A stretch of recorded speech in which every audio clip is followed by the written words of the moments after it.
Ladies and gentlemen, welcome back. If you're new to the channel, I'm Dean with Untitled Chapter, and today I am here with Bill Martin, Chief Instructor of Defensive Training Solutions, and he's going to be taking us through the DTS Principles of Range Safety.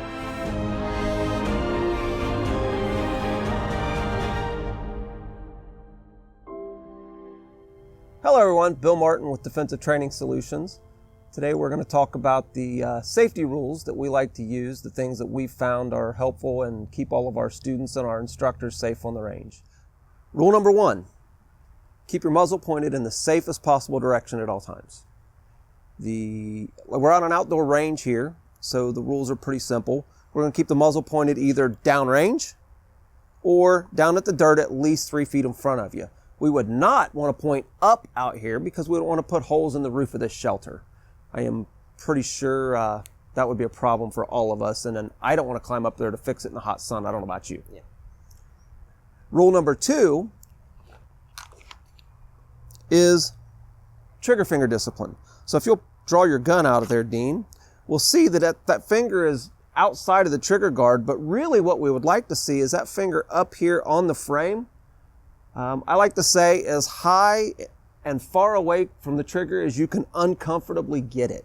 We want to keep that finger away from that trigger at all times. You saw originally Dean had that finger down here, and if he were to flinch, if we had a startle flinch response, if he got startled, the finger would go straight to that trigger.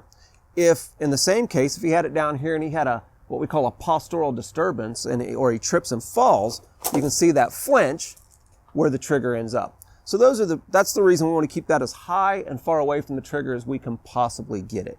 Go ahead and you can reholster that carefully, Dean.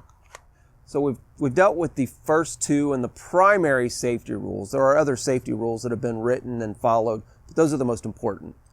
Now let's talk about personal protective equipment. When you're on the range, you're going to be shooting guns. There's going to be semi-automatic handguns and empty cases flying through the air. So safety glasses. We want to make sure that we have safety glasses that are rated for shooting.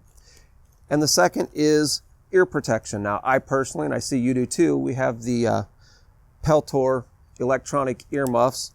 We turn those on, and it amplifies the sound around us so we can hear each other when we're given instruction, and then it mutes down the gun sound. So we're protecting our ears with 24 to 26 decibels of noise reduction.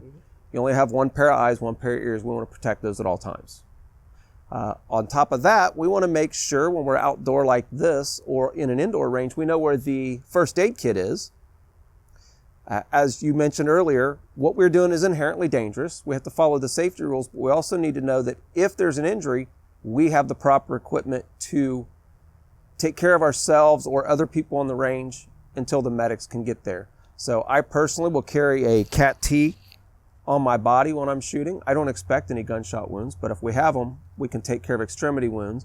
And then we have a full trauma kit over here within just a couple of steps that we can pack wounds and do what we need to do. And all of our instructors have been trained National Safety Council first aid credentials as well as stop the bleed trauma training. So we've talked about basic safety protocols, being prepared for first aid emergencies if necessary. And the last thing we want to talk about is treating every gun as though it's always loaded.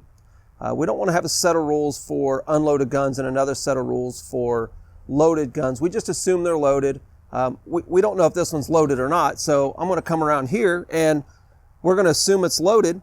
Dean's going to rack that slide back, lock it open, and we're going to verify that it is clear. But now that we know that it's clear, we still do not want to point that muzzle at ourselves. It creates really bad habits.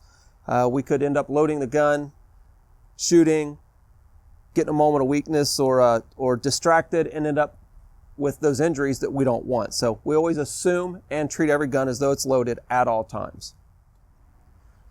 And the last thing I want to mention is when we are in a training environment, we always have a emergency plan with somebody designated to call the medics if we need them, somebody designated to meet them at the road and make sure that they know how to get back to where we are.